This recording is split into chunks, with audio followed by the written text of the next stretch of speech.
सन 1606 ਦੇ ਅੰਦਰ ਮੀਰੀ ਪੀਰੀ ਦੇ ਮਾਲਕ 6ਵੇਂ ਪਾਤਸ਼ਾਹ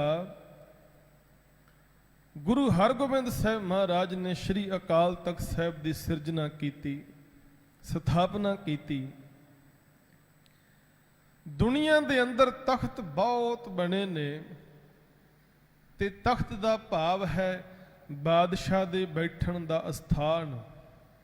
ਤੇ ਸਾਧ ਸੰਗਤ, ਦੁਨੀਆ ਦੇ ਅੰਦਰ ਬਹੁਤ ਸਾਰੇ ਬਾਦਸ਼ਾਹ ਸਮੇਂ-ਸਮੇਂ ਤੇ ਆਏ, ਤਖਤ ਲਾ ਕੇ ਬਹਿੰਦੇ ਰਹੇ, ਪਰ ਬਾਦਸ਼ਾਹੀ ਜਦੋਂ ਖਤਮ ਹੋਈ, ਬਾਦਸ਼ਾਹਤ ਖਤਮ ਹੋਈ ਤੇ ਤਖਤ ਵੀ ਨਹੀਂ ਰਹੇ। ਇਤਿਹਾਸ ਗਵਾਹ ਹੈ। ਹਜੂਰ ਸਾਹਿਬ, ਪਟਨਾ ਸਾਹਿਬ, ਦਮਦਮਾ ਸਾਹਿਬ, ਇਹ ਸਾਡੇ ਤਖਤ ਨੇ। ਇਹਦੇ ਨਾਲ ਸਭ ਤੋਂ ਜਿਹੜਾ ਪੁਰਾਤਨ ਤਖਤ ਹੈ ਉਹ ਸ਼੍ਰੀ ਅਕਾਲ ਤਖਤ ਸਾਹਿਬ ਹੈ। ਤੋ ਜਦੋਂ ਤਖਤਾਂ ਦੀ ਗੱਲ ਆਉਂਦੀ ਹੈ ਤੇ ਸਿੱਖ ਕੌਮ ਦੇ ਵਿੱਚ ਕੇਸਗੜ੍ਹ ਸਾਹਿਬ ਸਮੇਤ 5 ਤਖਤ ਜਿਹੜੇ ਨੇ ਉਹਨਾਂ ਦਾ ਬੜਾ ਉੱਚਾ ਅਸਥਾਨ ਹੈ, ਪਰੰਤੂ ਸ਼੍ਰੀ ਅਕਾਲ ਤਖਤ ਸਾਹਿਬ ਸਭ ਤੋਂ ਪੁਰਾਤਨ ਤਖਤ ਹੈ। ਦੁਨੀਆ ਦੇ ਅੰਦਰ ਬੜੇ ਤਖਤ ਸਾਧ ਸੰਗਤ ਬਣੇ, ਪਰ ਬਾਦਸ਼ਾਹਤ ਖਤਮ ਹੋਈ, ਤਖਤ ਤੋਂ ਤਾਜ ਵੀ ਖਤਮ ਹੋ ਗਏ। ਬਾਬਾ ਕਬੀਰ ਸਾਹਿਬ ਦੀ ਪਵਿੱਤਰ ਬਾਣੀ ਪੜ੍ਹੀਏ।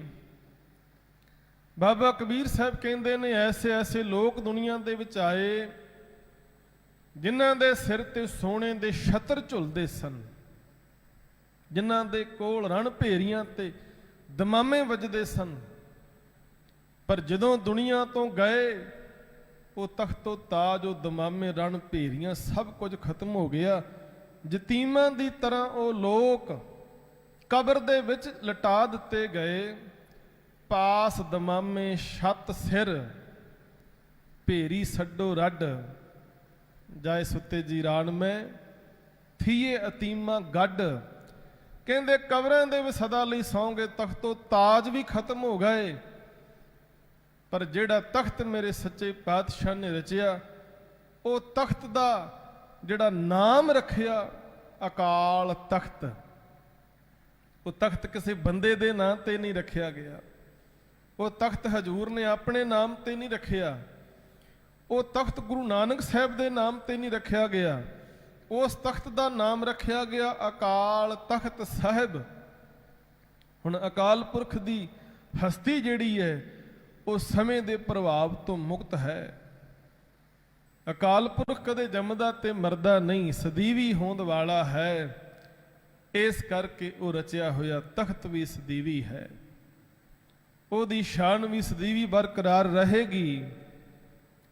ਤੇ ਸਾਧ ਸੰਗਤ, ਸ਼੍ਰੀ ਅਕਾਲ ਤਖਤ ਸਾਹਿਬ ਦੀ ਜਦੋਂ ਸਿਰਜਣਾ ਹਜੂਰ ਨੇ ਕੀਤੀ, ਉਸ ਵੇਲੇ ਇਤਿਹਾਸਕਾਰਾਂ ਨੇ ਦੱਸਿਆ ਹੈ ਕਿ ਹਜੂਰ ਸੱਚੇ ਪਾਤਸ਼ਾਹ ਆਪ ਖੁਦ ਆਪਣੇ ਹੱਥਾਂ ਦੇ ਨਾਲ ਇਸ ਤਖਤ ਦੀ ਨੀਂਹ ਰੱਖਦੇ ਨੇ। ਤਖਤ ਦੀ ਜਿਹੜੀ ਅੱਜ ਇਮਾਰਤ ਹੈ ਸਾਧ ਸੰਗਤ, ਇਹ ਇਮਾਰਤ ਨਹੀਂ ਸੀ, ਤਖਤ ਕੇਵਲ ਇੱਕ ਥੜਾ ਤਿਆਰ ਕੀਤਾ ਸੀ।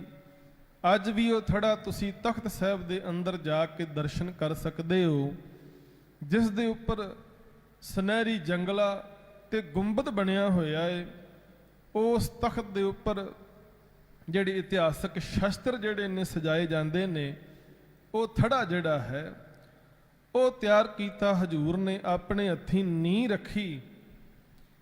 ਤੇ ਉਸ ਵੇਲੇ ਮੁਖੀ ਸਿੱਖਾਂ ਦੇ ਵਿੱਚੋਂ ਬਾਬਾ ਬੁੱਢਾ ਸਾਹਿਬ ਅਤੇ ਭਾਈ ਸਾਹਿਬ ਭਾਈ ਗੁਰਦਾਸ ਜੀ, ਉਹਨਾਂ ਦੀ ਡਿਊਟੀ ਲਾਈ ਕਿ ਤੁਸੀਂ ਇਹ ਥੜੇ ਨੂੰ ਤਿਆਰ ਕਰਨਾ ਹੈ, ਤਖਤ ਨੂੰ ਤਿਆਰ ਕਰਨਾ ਹੈ।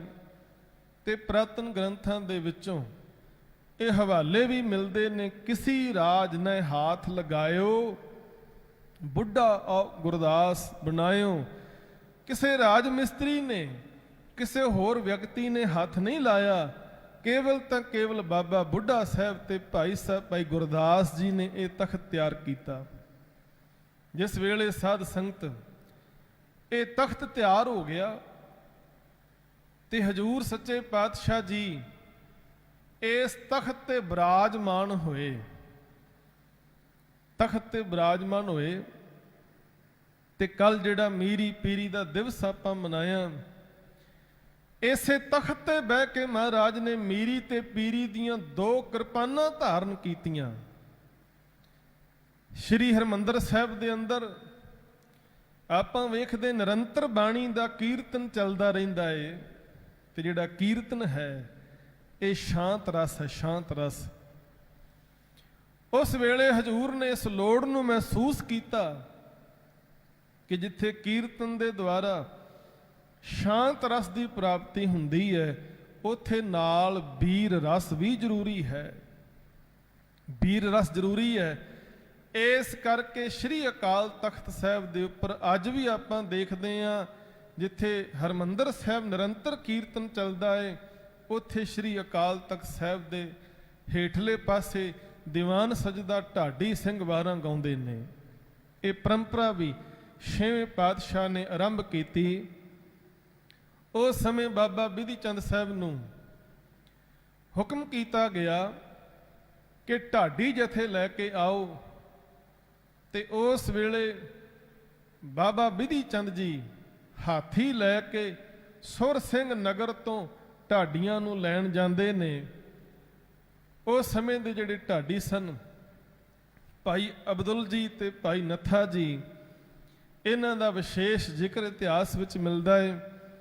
ਹਾਥੀ ਦੇ ਉੱਪਰ ਬਿਠਾ ਕੇ ਸਤਿਕਾਰ ਦੇ ਨਾਲ ਢਾਡੀਆਂ ਨੂੰ ਲੈ ਕੇ ਆਏ, ਤੇ ਜਿਸ ਵੇਲੇ ਇਹ ਢਾਡੀ ਮਹਾਰਾਜ ਦੇ ਸਾਹਮਣੇ ਆ ਕੇ ਸਨਮੁਖ ਮਹਾਰਾਜ ਦੇ ਨਤਮਸਤਕ ਹੋਏ, ਤੇ ਹਜੂਰ ਨੇ ਹੁਕਮ ਕੀਤਾ ਇਹਨਾਂ ਢਾਡੀ ਸਿੰਘਾਂ ਨੂੰ, ਆਖਿਆ ਭਾਈ ਨੱਥਾ ਜੀ, ਭਾਈ ਅਬਦੁਲ ਜੀ, ਤੁਸੀਂ ਵੀਰ ਰਸ ਪੈਦਾ ਕਰਨਾ ਹੈ, ਇਸ ਕਰਕੇ ਇਸ ਸਥਾਨ ਤੇ ਵਾਰਾਂ ਗਾਓ।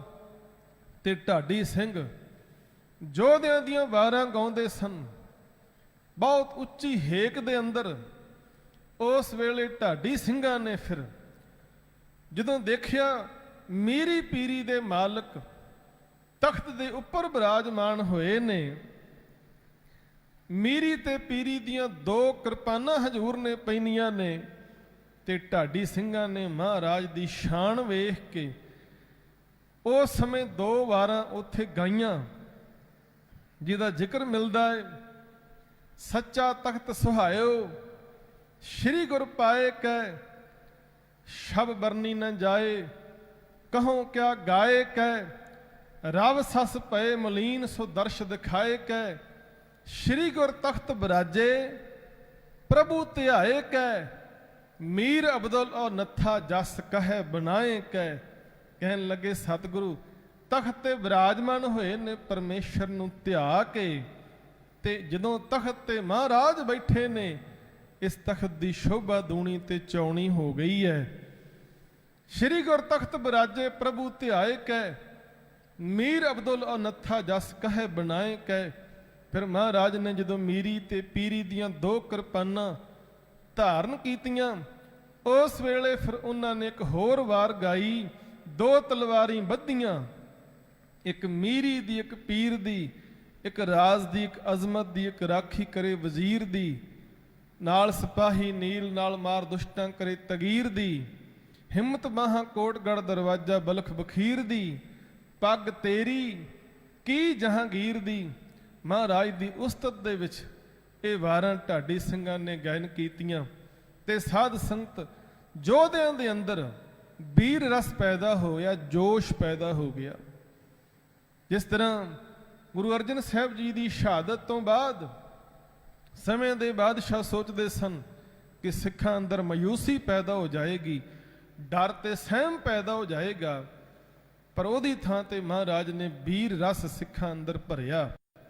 ਹਜੂਰ ਨੇ ਹੁਕਮ ਜਾਰੀ ਕੀਤਾ ਕਿ ਜਿਸ ਤਰ੍ਹਾਂ ਤੁਸੀਂ ਪਹਿਲਾਂ ਗੁਰੂ ਘਰ ਦਰਸ਼ਨ ਕਰਨ ਆਉਣ ਲੱਗਿਆਂ ਮਾਇਆ ਭੇਟ ਕਰਦੇ ਹੋ, ਹੋਰ ਕੀਮਤੀ ਵਸਤਾਂ ਭੇਟਾਂ ਵਿੱਚ ਚੜਾਉਂਦੇ ਹੋ, ਅੱਜ ਤੋਂ ਬਾਅਦ ਵਧੀਆ ਘੋੜੇ, ਵਧੀਆ ਤੋਂ ਵਧੀਆ ਸ਼ਾਸਤਰ ਜਿਹੜੇ ਨੇ, ਵਧੀਆ ਨੌਜਵਾਨ ਜਵਾਨੀਆਂ ਜਿਹੜੀਆਂ ਨੇ, ਉਹ ਭੇਟਾਂ ਕਰਨੀਆਂ ਨੇ।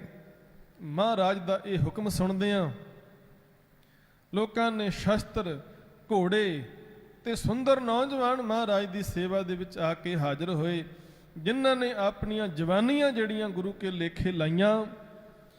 ਤੋ ਸੇਠ ਕਰੋੜੀ ਮੱਲ ਹਜੂਰ ਵਾਸਤੇ ਘੋੜੇ ਲੈ ਕੇ ਆਉਂਦਾ, ਪਰ ਉਹਦੇ ਘੋੜੇ ਰਾਹ ਵਿੱਚ ਖੋਹ ਲੈ ਜਾਂਦੇ ਨੇ, ਜਿਹੜੇ ਬਾਬਾ ਬਿਧੀ ਚੰਦ ਜੀ ਫਿਰ ਵਾਪਸ ਲੈ ਕੇ ਆਏ ਸਨ।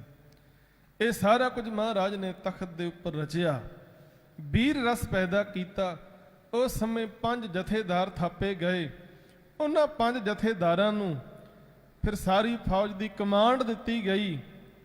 ਲੋਹਗੜ੍ਹ ਦਾ ਕਿਲ੍ਹਾ ਤਿਆਰ ਕੀਤਾ ਗਿਆ ਤਾਂ ਕਿ ਸਮੇਂ ਦੀ ਹਕੂਮਤ ਜੇ ਕਿਤੇ ਹਮਲਾ ਕਰਦੀ ਹੈ, ਚੜ੍ਹ ਕੇ ਆਉਂਦੀ ਹੈ, ਤਾਂ ਉਹਦਾ ਮੂੰਹ ਤੋੜਵਾਂ ਜਵਾਬ ਦਿੱਤਾ ਜਾ ਸਕੇ। ਇਸ ਤਖਤ ਦੇ ਉੱਪਰ ਇਤਿਹਾਸਕਾਰਾਂ ਦੇ ਮੁਤਾਬਕ ਪਹਿਲੀ ਜਥੇਦਾਰੀ ਜਿਹੜੀ ਹੈ ਉਹ ਭਾਈ ਗੁਰਦਾਸ ਜੀ ਨੂੰ ਮਿਲੀ। ਭਾਈ ਗੁਰਦਾਸ ਜੀ ਤਖਤ ਸਾਹਿਬ ਦੇ ਉੱਪਰੋਂ ਸੰਗਤਾਂ ਦੇ ਨਾਮ ਸੰਦੇਸ਼ ਜਾਰੀ ਕਰਦੇ, ਹੁਕਮਨਾਮੇ ਜਾਰੀ ਕਰਿਆ ਕਰਦੇ ਸਨ। ਉਹਨਾਂ ਦੇ ਉੱਪਰ ਅਮਲ ਕਰਦਿਆਂ ਹੋਇਆਂ ਫਿਰ ਸਿੱਖ ਸੰਗਤ ਗੁਰੂ ਘਰ ਦੇ ਵਿੱਚ ਆ ਕੇ ਆਪਣੀਆਂ ਸੇਵਾਵਾਂ ਨਿਭਾਉਂਦੀ ਸੀ, ਤੇ ਉਸ ਪ੍ਰਥਾ ਅੱਜ ਵੀ ਚੱਲ ਰਹੀ ਹੈ। ਅੱਜ ਵੀ ਤਖਤ ਸਾਹਿਬ ਤੋਂ ਸਮੇਂ-ਸਮੇਂ ਤੇ ਸਿੱਖ ਸੰਗਤਾਂ ਦੇ ਨਾਮ ਸੰਦੇਸ਼ ਜਾਰੀ ਹੁੰਦੇ ਰਹਿੰਦੇ ਨੇ। ਤਖਤ ਸਾਹਿਬ ਦੇ ਉੱਪਰ ਗੁਰੂ ਹਰਗੋਬਿੰਦ ਸਾਹਿਬ ਜੀ ਦੇ ਸਮੇਂ ਤੋਂ ਬਾਅਦ ਫਿਰ ਜਦੋਂ ਪ੍ਰਿਥੀ ਚੰਦ ਦੇ ਪਰਿਵਾਰ ਨੇ ਹਰਮੰਦਰ ਸਾਹਿਬ ਦੇ ਉੱਪਰ ਆ ਕੇ ਆਪਣਾ ਕਬਜ਼ਾ ਕੀਤਾ ਤੇ ਬਹੁਤ ਲੰਬਾ ਸਮਾਂ ਉਹ ਇੱਥੇ ਕਾਬਜ ਰਹੇ।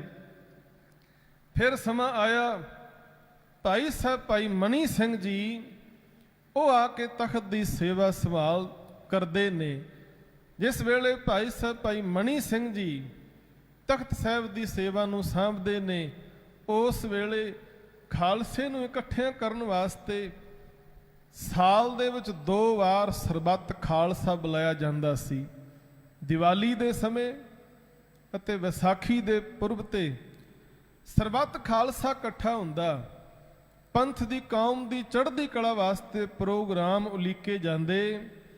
ਤੇ ਇੱਕ ਵਾਰੀ ਜਦੋਂ ਹਕੂਮਤ ਨੇ ਸਰਬੱਤ ਖਾਲਸੇ ਦੇ ਪ੍ਰੋਗਰਾਮ ਦੀ ਪ੍ਰਵਾਨਗੀ ਦੇਣ ਤੋਂ ਬਾਅਦ ਹਮਲਾ ਕਰਨ ਦੀ ਯੋਜਨਾ ਬਣਾਈ ਸੀ, ਤਾਂ ਉਹਦੇ ਬਦਲੇ ਭਾਈ ਮਨੀ ਸਿੰਘ ਜੀ ਨੇ ਹਕੂਮਤ ਦੇ ਚੈਲੰਜ ਨੂੰ ਕਬੂਲ ਕੀਤਾ। ਆਖਿਆ ਖਜ਼ਾਨੇ ਵਿੱਚ ਮਾਇਆ ਜਮ੍ਹਾਂ ਕਰਾਵਾਂਗੇ, ਪਰ ਸਾਨੂੰ ਪਹਿਲਾਂ ਸਰਬੱਤ ਖਾਲਸਾ ਬੁਲਾਉਣ ਦੀ ਆਗਿਆ ਦੇਵੋ, ਕੋਈ ਦਖਲਅੰਦਾਜ਼ੀ ਨਹੀਂ ਹੋਵੇਗੀ। ਜਦੋਂ ਦਖਲਅੰਦਾਜ਼ੀ ਕੀਤੀ, ਸਰਬੱਤ ਖਾਲਸਾ ਨਹੀਂ ਬੁਲਾਇਆ ਗਿਆ ਤੇ ਭਾਈ ਸਾਹਿਬ ਭਾਈ ਮਨੀ ਸਿੰਘ ਜੀ ਨੂੰ ਗ੍ਰਿਫਤਾਰ ਕਰਕੇ ਉਹਨਾਂ ਦਾ ਬੰਦ ਕੱਟ ਕੇ ਉਹਨਾਂ ਨੂੰ ਸ਼ਹੀਦ ਕੀਤਾ ਗਿਆ। ਇਹ ਬਹੁਤ ਵੱਡੀ ਸ਼ਹਾਦਤ ਉਹਨਾਂ ਦੀ ਹੋਈ, ਇਸੇ ਕਰਕੇ ਕਿ ਖਾਲਸੇ ਨੂੰ ਇਕੱਠਾ ਕੀਤਾ ਜਾ ਸਕੇ, ਕੌਮ ਦੀ ਚੜ੍ਹਦੀ ਕਲਾ ਵਾਸਤੇ ਪ੍ਰੋਗਰਾਮ ਲਿਖੇ ਜਾਣ। ਭਾਈ ਸਾਹਿਬ ਭਾਈ ਮਨੀ ਸਿੰਘ ਜੀ ਦੀ ਸ਼ਹਾਦਤ ਤੋਂ ਬਾਅਦ ਫਿਰ ਸਿੱਖਾਂ ਦੇ ਉੱਪਰ ਕਹਿਰ ਕੀਤਾ ਗਿਆ ਹਕੂਮਤ ਵੱਲੋਂ। ਸਮੇਂ-ਸਮੇਂ ਤੇ ਮਿਸਲਾਂ ਦਾ ਜਦੋਂ ਰਾਜ ਆਇਆ, ਉਸ ਵੇਲੇ ਜੱਸਾ ਸਿੰਘ ਜੀ ਆਹਲੂਵਾਲੀਆ ਅਤੇ ਵੱਖ-ਵੱਖ ਸਮੇਂ ਤੇ ਸਿੱਖ ਆਗੂ ਸ੍ਰੀ ਅਕਾਲ ਤਖਤ ਸਾਹਿਬ ਦੀ ਸੇਵਾ ਤੇ ਸੰਭਾਲ ਕਰਦੇ ਰਹੇ। ਮਿਸਲਾਂ ਦੇ ਸਮੇਂ ਇਸ ਤਖਤ ਸਾਹਿਬ ਦੇ ਜਿਹੜਾ ਥੜਾ ਤਿਆਰ ਕੀਤਾ ਸੀ, ਉਹਦੀ ਪਹਿਲੀ ਇਮਾਰਤ ਜਿਹੜੀ ਹੈ ਉਹ ਤਿਆਰ ਕੀਤੀ ਗਈ।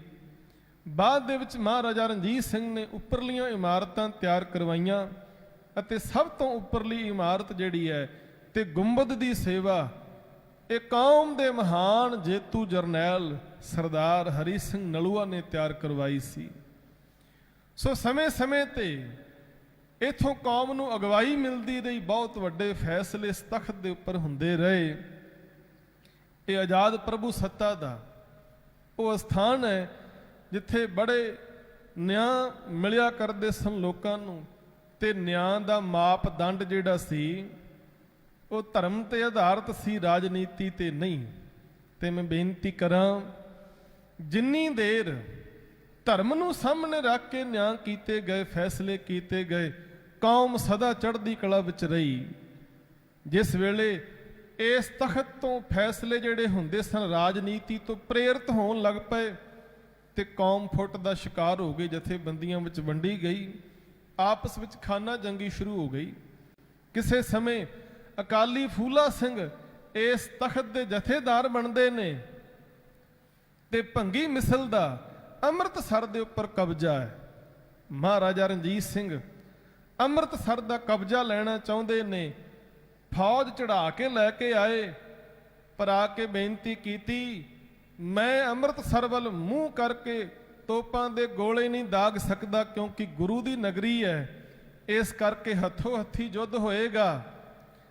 ਉਸ ਵੇਲੇ ਅਕਾਲੀ ਫੂਲਾ ਸਿੰਘ ਵਿਚਕਾਰ ਪੈ ਗਏ, ਕਹਿਣ ਲੱਗੇ ਖਾਲਸਾ ਜੀ ਇਹ ਗੁਰੂ ਕੀ ਨਗਰੀ ਹੈ, ਇੱਥੇ ਅਸੀਂ ਆਪਣਿਆਂ ਦਾ ਖੂਨ ਨਹੀਂ ਡੋਲਣਾ, ਇਸ ਕਰਕੇ ਬੈਠ ਕੇ ਫੈਸਲਾ ਕੀਤਾ ਜਾਏ।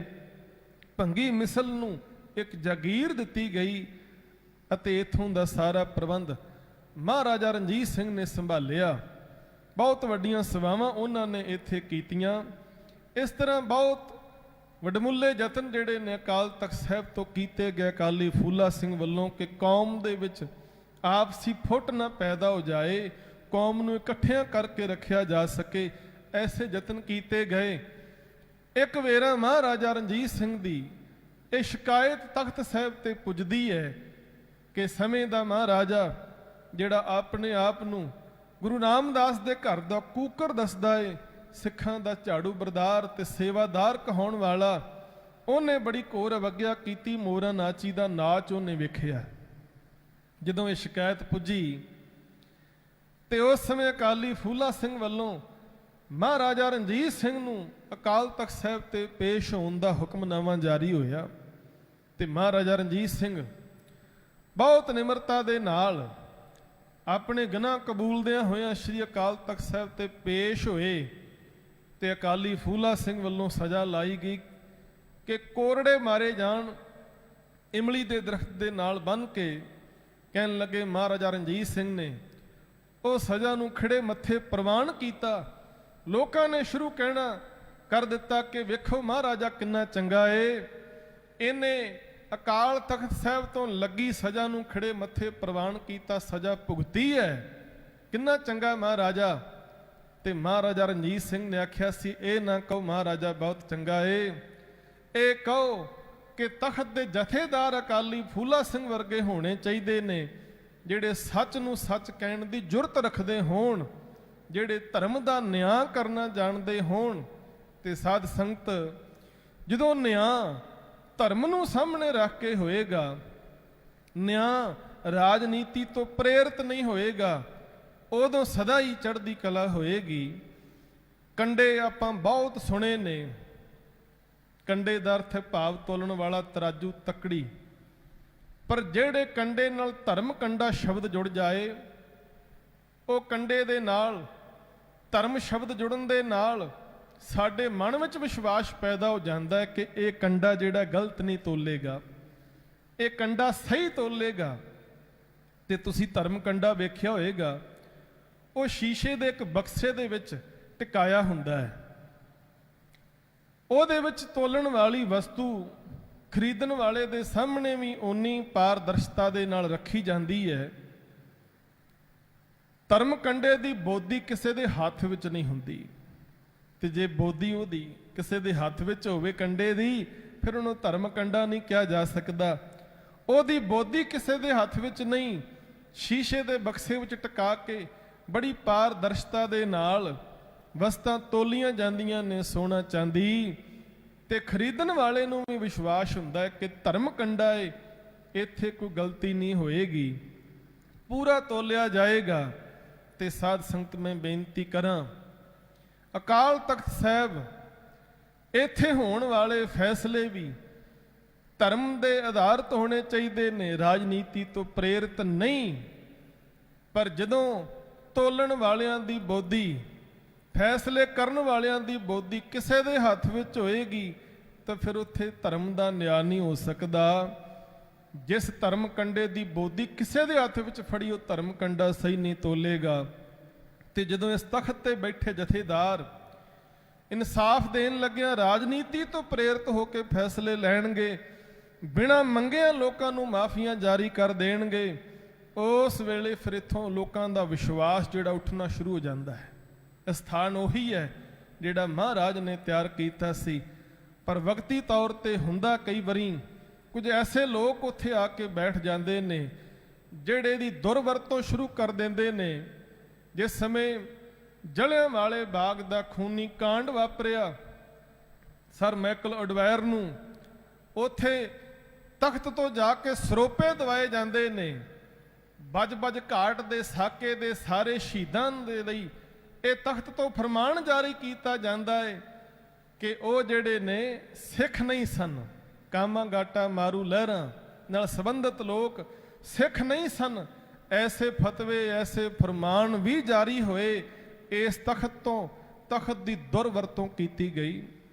ਉਸ ਸਮੇਂ ਸਿੰਘ ਸਭਾ ਲਹਿਰ ਚੱਲੀ, ਗੁਰਦੁਆਰਾ ਸੁਧਾਰ ਲਹਿਰ ਚੱਲੀ, ਤੋ ਗਿਆਨੀ ਗੁਰਮੁਖ ਸਿੰਘ ਵਰਗੇ ਉਹ ਮਹਾਨ ਯੋਧੇ ਜਿਨ੍ਹਾਂ ਨੇ ਬਹੁਤ ਵੱਡਾ ਸੰਘਰਸ਼ ਕਰਕੇ ਸਿੰਘ ਸਭਾ ਲਹਿਰ ਚਲਾਈ, ਗੁਰਦੁਆਰਾ ਸੁਧਾਰ ਲਹਿਰ ਚਲਾਈ। ਇੱਕ ਸਮਾਂ ਐਸਾ ਵੀ ਆਇਆ ਜਦੋਂ ਤਖਤ ਸਾਹਿਬ ਤੋਂ ਉਹਨਾਂ ਨੂੰ ਛੇਕ ਦਿੱਤਾ ਗਿਆ। ਐਸੀ ਵੀ ਦੁਰਵਰਤੋਂ ਇਸ ਤਖਤ ਦੀ ਸਮੇਂ-ਸਮੇਂ ਤੇ ਹੁੰਦੀ ਰਹੀ ਹੈ। ਇਸ ਕਰਕੇ ਜਦੋਂ ਫੈਸਲੇ ਰਾਜਨੀਤੀ ਤੋਂ ਪ੍ਰੇਰਿਤ ਹੋਣਗੇ ਤੇ ਆਮ ਲੋਕਾਂ ਦਾ ਵਿਸ਼ਵਾਸ ਜਿਹੜਾ ਹੈ ਉਹ ਨਹੀਂ ਵੱਜੇਗਾ। ਗੁਰੂ ਸਾਹਿਬ ਕਿਰਪਾ ਕਰਨ, ਇਹ ਮਹਾਨ ਤਖਤ ਜਿਹੜਾ ਮੀਰੀ ਪੀਰੀ ਦੇ ਮਾਲਕ ਨੇ ਰਚਿਆ ਹੈ, ਇਸ ਤਖਤ ਦੇ ਸੇਵਾਦਾਰ ਉਹ ਰਾਜਨੀਤੀ ਤੋਂ ਪ੍ਰੇਰਿਤ ਨਾ ਹੋ ਕੇ ਕਿਸੇ ਜਥੇਬੰਦੀ ਧੜੇਬੰਦੀ ਦੇ ਬੰਦੇ ਨਾ ਹੋਣ ਕਰਕੇ ਆਪਣੇ ਆਪ ਨੂੰ ਇੱਕ ਅਕਾਲ ਪੁਰਖ ਪਰਮੇਸ਼ਰ ਦੇ ਇਸ ਰਚੇ ਤਖਤ ਦੇ ਸੇਵਾਦਾਰ ਸਮਝ ਕੇ ਧਰਮ ਤੇ ਨਿਆਂ ਕਰਨ ਤੇ ਲੋਕਾਂ ਦੇ ਵਿੱਚ ਫਿਰ ਉਸੇ ਤਰ੍ਹਾਂ ਵਿਸ਼ਵਾਸ ਜਿਹੜਾ ਬਹਾਲ ਹੋ ਸਕਦਾ ਹੈ। ਤਾਂ ਮੈਂ ਬੇਨਤੀ ਕਰਾਂ, ਇਸ ਤਖਤ ਦੇ ਉੱਪਰ ਬਹੁਤ ਵੱਡੇ ਵੱਡੇ ਫੈਸਲੇ ਹੋਏ। ਇਸ ਤਖਤ ਤੇ ਲੋਕ ਆਪਣੀ ਫਰਿਆਦਾਂ ਲੈ ਕੇ ਆਉਂਦੇ ਰਹੇ। ਕਿਸੇ ਸਮੇਂ ਇੱਕ ਬ੍ਰਾਹਮਣ ਆਪਣੀ ਫਰਿਆਦ ਲੈ ਕੇ ਆਉਂਦਾ ਹੈ। ਉਸ ਸਮੇਂ ਸਰਦਾਰ ਹਰੀ ਸਿੰਘ ਭੰਗੀ ਮਿਸਲ ਦੇ ਇੱਥੇ ਲੋਕ ਸਾਰੇ ਸੇਵਾ ਕਰਿਆ ਕਰਦੇ ਸਨ। ਉਹਨੇ ਆਖਿਆ ਕਸੂਰ ਦਾ ਜਿਹੜਾ ਹਾਕਮ ਹੈ ਉਹ ਮੇਰੀ ਘਰਵਾਲੀ ਖੋਹ ਕੇ ਲੈ ਗਿਆ। ਉਸਮਾਨ ਖਾਂ ਸਿੰਘਾਂ ਨੇ ਫੈਸਲਾ ਕੀਤਾ ਕਿ ਤਖਤ ਸਾਹਿਬ ਤੇ ਬੈਠ ਕੇ ਕਹਿਣ ਲੱਗੇ ਫੌਜ ਭੇਜੀ ਜਾਏ, ਉਹਦੇ ਕੋਲੋਂ ਇਹਦੀ ਘਰਵਾਲੀ ਛੁਡਾ ਕੇ ਲਿਆ ਕੇ ਦਿੱਤੀ ਜਾਏ। ਕਹਿੰਦੇ ਘਰਵਾਲੀ ਛੁਡਾ ਕੇ ਲਿਆ ਕੇ ਦਿੱਤੀ। ਜਦੋਂ ਦਿੱਤੀ ਉਸਮਾਨ ਖਾਨ ਨੂੰ ਮਾਰ ਦਿੱਤਾ। ਇਹ ਬ੍ਰਾਹਮਣ ਕਹਿੰਦਾ ਜੀ ਇਹ ਤੇ ਮੁਗਲਾਂ ਦੇ ਕੋਲ ਰਹਿ ਕੇ ਆਈ ਹੈ, ਅਪਵਿੱਤਰ ਹੋ ਗਈ ਹੈ, ਘਰ ਰੱਖਣ ਯੋਗ ਨਹੀਂ। ਉਸ ਸਮੇਂ ਫਿਰ ਖਾਲਸੇ ਨੇ ਫੈਸਲਾ ਕੀਤਾ, ਕਹਿਣ ਲੱਗੇ ਇਹ ਖਾਲਸੇ ਦੀ ਬੇਟੀ ਹੈ, ਜੇ ਤੂੰ ਘਰੇ ਨਾ ਰੱਖੀ ਤੇ ਤੇਰਾ ਵੀ ਉਹੀ ਹਸ਼ਰ ਕਰਾਂਗੇ ਜਿਹੜਾ ਹਸ਼ਰ ਉਸਮਾਨ ਖਾਨ ਦਾ ਕੀਤਾ। ਇਹੋ ਜਿਹੇ ਚੜ੍ਹਦੀ ਕਲਾ ਵਾਲੇ ਫੈਸਲੇ ਹੁੰਦੇ ਰਹੇ ਇਸ ਤਖਤ ਦੇ ਉੱਪਰੋਂ। ਇਸ ਤਖਤ ਦੀ ਰਹਿਨੁਮਾਈ ਹੇਠ ਸ਼੍ਰੋਮਣੀ ਅਕਾਲੀ ਦਲ ਬਣਿਆ। ਸ਼੍ਰੋਮਣੀ ਅਕਾਲੀ ਦਲ ਇਸ ਤਖਤ ਦੀ ਸਰਪ੍ਰਸਤੀ ਦੇ ਹੇਠ ਗੁਰਦੁਆਰਾ ਸੁਧਾਰਾਂ ਲਹਿਰਾਂ ਚੱਲੀਆਂ, ਜਿਨ੍ਹਾਂ ਨੇ ਗੁਰਦੁਆਰਿਆਂ ਦੇ ਪ੍ਰਬੰਧ ਨੂੰ ਸਾਂਭਿਆ। ਤੋ ਸਿੱਖਾਂ ਦੀ ਇੱਕ ਸਿਆਸੀ ਜਮਾਤ ਬਣਾਈ ਗਈ ਜਿਹੜੀ ਸ਼੍ਰੋਮਣੀ ਗੁਰਦੁਆਰਾ ਪ੍ਰਬੰਧਕ ਕਮੇਟੀ ਦੇ ਫੈਸਲਿਆਂ ਨੂੰ ਲਾਗੂ ਕਰਵਾ ਸਕੇ। ਇਹ ਸਾਰਾ ਕੁਝ ਇਸ ਤਖਤ ਦੀ ਸਰਪ੍ਰਸਤੀ ਹੇਠ ਹੋਇਆ। ਪਰ ਮੈਂ ਬੇਨਤੀ ਕਰਾਂ, ਸਮਾਂ ਚਲਦਿਆਂ ਚਲਦਿਆਂ ਬਹੁਤ ਸਾਰਾ ਨਿਘਾਰ ਸਾਡੇ ਵਿੱਚ ਆ ਗਿਆ, ਕਿਉਂਕਿ ਅਸੀਂ ਰਾਜਨੀਤੀ ਤੋਂ ਪ੍ਰੇਰਿਤ ਹੋ ਕਰਕੇ ਇਹਨਾਂ ਅਸਥਾਨਾਂ ਦੀ ਬਹੁਤ ਜ਼ਿਆਦਾ ਦੁਰਵਰਤੋਂ ਕਰਨੀ ਸ਼ੁਰੂ ਕਰ ਦਿੱਤੀ। ਕਹਿਣ ਤੋਂ ਭਾਵ ਕਿ ਸਾਡੇ ਅੰਦਰ ਰਾਜਨੀਤੀ ਇੰਨੀ ਜ਼ਿਆਦਾ ਹਾਵੀ ਹੋ ਗਈ, ਅਸੀਂ ਧਰਮ ਨੂੰ ਅੱਖੋਂ ਪਰੋਖੇ ਕਰ ਦਿੱਤਾ। ਪਰ ਹਜੂਰ ਨੇ ਆਖਿਆ ਇਸ ਤਖਤ ਦੇ ਉੱਪਰ ਧਰਮ ਜਿਹੜਾ ਹੈ ਉਹ ਪ੍ਰਮੁੱਖ ਹੈ, ਰਾਜਨੀਤੀ ਥੱਲੇ ਹੈ, ਧਰਮ ਦਾ ਨਿਸ਼ਾਨ ਉੱਚਾ ਹੈ। ਅੱਜ ਬਹੁਤ ਵੱਡੀ ਸਮੇਂ ਦੀ ਲੋੜ ਹੈ। ਗੁਰੂ ਸਾਹਿਬ ਜੀ ਨੇ ਜਿਸ ਸੰਕਲਪ ਨੂੰ ਲੈ ਕੇ, ਜਿਸ ਮਨੋਰਥ ਨੂੰ ਲੈ ਕੇ ਇਹ ਤਖਤ ਤਿਆਰ ਕੀਤਾ ਸੀ, ਉਸ ਸੰਕਲਪ ਨੂੰ, ਉਸ ਮਨੋਰਥ ਨੂੰ ਸਮਝਣ ਦੀ ਲੋੜ ਹੈ। ਅੱਜ ਵੀ ਕੌਮ ਜਿਹੜੀ ਹੈ ਉਡੀਕ ਰਹੀ ਹੈ ਕਿ ਇਸ ਤਖਤ ਸਾਹਿਬ ਤੋਂ ਐਸੇ ਫੈਸਲੇ ਕੌਮ ਦੀ ਚੜ੍ਹਦੀ ਕਲਾ ਵਾਸਤੇ ਹੋਣ ਜਿਹਦੇ ਨਾਲ ਸਾਰੀ ਕੌਮ ਮਾਣ ਮਹਿਸੂਸ ਕਰੇ। ਅੱਜ ਦੇ ਜਿਹੜੇ ਅਕਾਲੀ ਨੇ ਉਹਨਾਂ ਨੂੰ ਵੀ ਸਮਝਣ ਦੀ ਲੋੜ ਹੈ। ਕੱਲਾ ਨਾਮ ਅਕਾਲੀ ਰੱਖਣ ਨਾਲ ਅਕਾਲੀ ਨਹੀਂ ਬਣਿਆ ਜਾ ਸਕਦਾ। ਜਿੰਨੀ ਦੇਰ ਅਸੀਂ ਗੁਰੂ ਸਾਹਿਬ ਦੇ ਬਖਸ਼ੇ ਸਿਧਾਂਤਾਂ ਤੇ ਪਹਿਰਾ ਨਹੀਂ ਦਿੰਦੇ। ਕਾਹਨ ਸਿੰਘ ਨਾਭਾ ਜੀ ਨੇ ਮਹਾਨ ਕੋਸ਼ ਦੇ ਵਿੱਚ ਅਕਾਲੀ ਦੇ ਬਾਰੇ ਇੱਕ ਕਵਿਤਾ ਦੇ ਰਾਹੀਂ ਇੱਕ ਪਰਿਭਾਸ਼ਾ ਦਿੱਤੀ ਹੈ। ਕਹਿਣ ਲੱਗੇ ਜਿਵੇਂ ਕਮਲ ਜਿਹੜਾ ਹੈ ਨਾ ਉਹ ਪਾਣੀ ਦੇ ਵਿੱਚ ਨਿਰਲੇਪ ਰਹਿੰਦਾ ਹੈ, ਜੈਸੇ ਕਮਲ ਜਲ ਮੈਂ ਰਹੇ ਅਲੇਪ ਸਦਾ। ਕਹਿਣ ਲੱਗੇ ਜਿਵੇਂ ਕਮਲ ਅਲੇਪ ਰਹਿੰਦਾ ਹੈ ਉਸੇ ਤਰ੍ਹਾਂ ਅਕਾਲੀ ਦਾ ਜੀਵਨ ਵੀ ਹੋਣਾ ਚਾਹੀਦਾ ਹੈ। ਸਭ ਦਾ ਸਨੇਹੀ ਚਾਲ ਨਿਰਾਲੀ ਹੈ। ਕਹਿਣ ਲੱਗੇ ਕਰਕੇ ਕਮਾਈ ਖਾਵੇ ਮੰਗਣਾ ਹਰਾਮ ਜਾਣੇ, ਭਾਣੇ ਵਿੱਚ ਵਿਪਦਾ ਨੂੰ ਮੰਨੇ ਖੁਸ਼ਹਾਲੀ ਹੈ। ਸਵਾਰਥ ਤੋਂ ਬਿਨਾ ਗੁਰਦੁਆਰਿਆਂ ਦਾ ਚੌਂਕੀਦਾਰ, ਧਰਮ ਦੀ ਜੰਗ ਵੇਖ ਚੜੇ ਮੁਖ ਲਾਲੀ ਹੈ। ਇੱਕ ਅਕਾਲ ਬਿਨਾ ਪੂਜੇ ਨਾ ਦੇਵੀ ਦੇਵ, ਸਿੰਘ ਦਸ਼ਮੇਸ਼ ਦਾ ਸੋ ਸਿੱਖ ਅਕਾਲੀ ਹੈ। ਕਹਿਣ ਲੱਗੇ ਅਕਾਲੀ ਉਹ ਹੈ ਜਿਹੜਾ ਇੱਕ ਅਕਾਲ ਪੁਰਖ ਨੂੰ ਮੰਨਣ ਵਾਲਾ, ਭਾਣੇ ਵਿੱਚ ਰਹਿਣ ਵਾਲਾ, ਗੁਰੂ ਸਾਹਿਬ ਦੇ ਸਿਧਾਂਤ ਤੇ ਪਹਿਰਾ ਦੇਣ ਵਾਲਾ।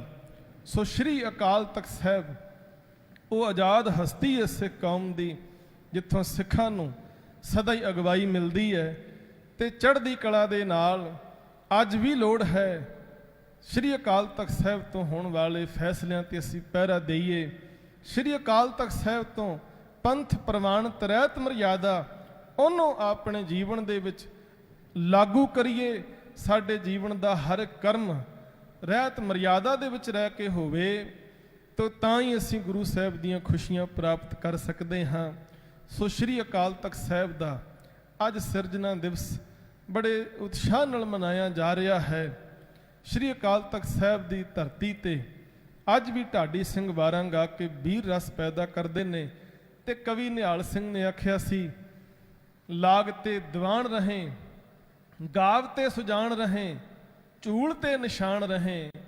ਪੰਥ ਸੱਚੇ ਪਾਤਸ਼ਾਹ ਕੇ ਅੱਜ ਵੀ ਅਰਦਾਸ ਕਰੀਏ, ਮਹਾਰਾਜ ਕਿਰਪਾ ਕਰਨ ਸ਼੍ਰੀ ਅਕਾਲ ਤਖਤ ਸਾਹਿਬ ਦੀ ਉਸ ਪਾਵਨ ਪ੍ਰਭੂ ਸੱਤਾ, ਉਹ ਮਹਾਨ ਹਸਤੀ ਜਿਹੜੀ ਮਹਾਰਾਜ ਨੇ ਸਾਜੀ ਸੀ, ਉੱਥੋਂ ਅੱਜ ਕੌਮ ਦੀ ਚੜ੍ਹਦੀ ਕਲਾ ਵਾਸਤੇ, ਸਰਬੱਤ ਦੇ ਭਲੇ ਵਾਸਤੇ, ਧਰਮ ਦੇ ਨਿਆਂ ਦੇ ਨਾਲ ਫੈਸਲੇ ਹੋਣ।